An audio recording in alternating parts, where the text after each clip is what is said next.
Bonjour à tous et bienvenue sur ma chaîne. Aujourd'hui je vous retrouve dans une nouvelle vidéo et comme vous adorez les vidéos astuces et les vidéos coloration semi-permanente, j'ai décidé de mixer les deux et de vous présenter les petites astuces que j'ai pu glaner au fur et à mesure de mes colorations parce que si vous me suivez depuis quelques temps vous savez que j'en ai fait pas mal quand même.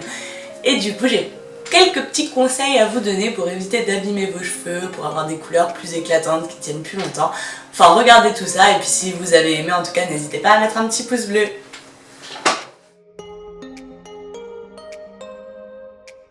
Je ne sais pas si vous le saviez, mais avant une décoloration, vous pouvez appliquer de l'huile de coco sur toute la longueur de vos cheveux en petite quantité et ça évitera de trop les abîmer. Pour éclaircir vos cheveux sans faire de décoloration, je peux vous donner une petite astuce, donc c'est de mélanger de la camomille à de l'eau chaude et mettre un petit peu de citron. Vous mettez ça dans un brumisateur et ensuite vous le vaporisez tous les jours. Ça va éclaircir vos cheveux au fur et à mesure et vous pourrez atteindre des couleurs un tout petit peu plus claires. Pour économiser votre couleur, vous pouvez la choisir plus foncée et la mélanger avec votre après-shampoing. En plus, ça vous fera un soin. C'est important que l'après-shampoing soit sans silicone pour que la couleur tienne mieux. Et comme vous pouvez le voir, moi j'ai choisi une couleur un peu bordeaux que je vais mélanger à mon après-shampoing pour créer un rose. Je rajoute un peu de gris pour que le rose soit moins pétant. Je vous mets toutes les infos sur les couleurs que j'ai utilisées en barre d'infos. Vous pouvez utiliser un après-shampoing sous forme de mousse pour que la couleur soit plus homogène et que ce soit plus facile à appliquer.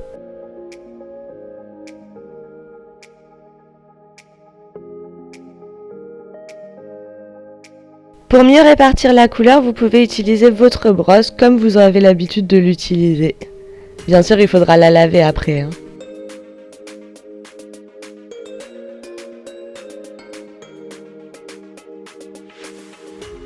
Je vous conseille de faire des shampoings et des après-shampoings avec la couleur afin de la garder plus longtemps et de pouvoir l'entretenir par la suite.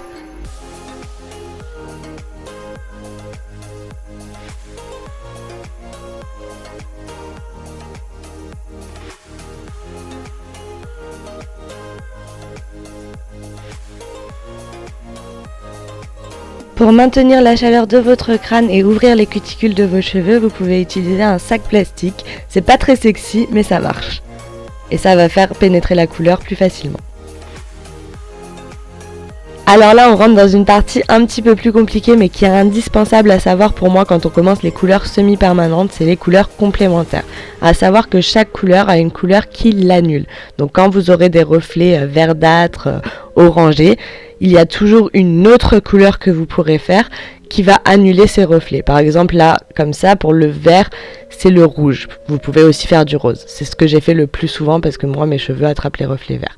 Enfin bref. Donc pour le violet, c'est le jaune et ça marche du coup dans les deux sens. Le jaune annule le violet et le violet annule le jaune. Pour le rouge, du coup, ce que je vous ai dit, c'est le vert. Donc là c'est pareil, c'est dans les deux sens. Si vous avez des reflets rouges, vous pouvez faire du vert. Si vous avez des reflets verts, vous pouvez faire du rouge. Et pour le bleu, c'est le orange. Avant de vous lancer dans les couleurs complémentaires, il faut que vous fassiez dégorger votre couleur au maximum. Donc pour ça, j'ai une petite recette. Vous mélangez de l'argile verte avec du lait de coco. L'argile, ça va absorber la couleur. Et le lait de coco, ça va aider aussi à absorber, mais tout en asséchant un petit peu moins vos cheveux. Parce qu'on le sait, l'argile, c'est assez asséchant. Et du coup, vous posez ça en cataplasme sur vos cheveux, sur toute votre chevelure, enfin sur tous les endroits qui sont colorés. Et ça va aider au fur et à mesure à faire dégorger le produit. Je vous dis pas que ça va enlever toute la couleur en un coup, mais au bout de 2-3 fois, vous aurez plus de couleur. Et si vous voulez que ça dégorge un peu plus vite, vous pouvez utiliser un shampoing antipelliculaire.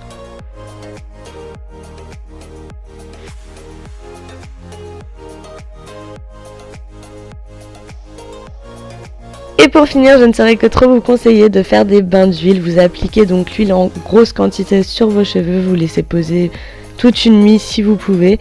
Et le lendemain, vous nettoyez bien vos cheveux, ça va vraiment aider à éviter que les décolorations n'abîment trop vos cheveux et à les nourrir après les décolorations. Et voilà pour cette vidéo, j'espère qu'elle vous aura plu. En tout cas, n'hésitez pas à utiliser ces astuces et à me dire si elles fonctionnent pour vous et si elles vous ont été utiles. Moi, je vous fais des gros bisous et je vous retrouve bientôt dans une nouvelle vidéo. Bye bye!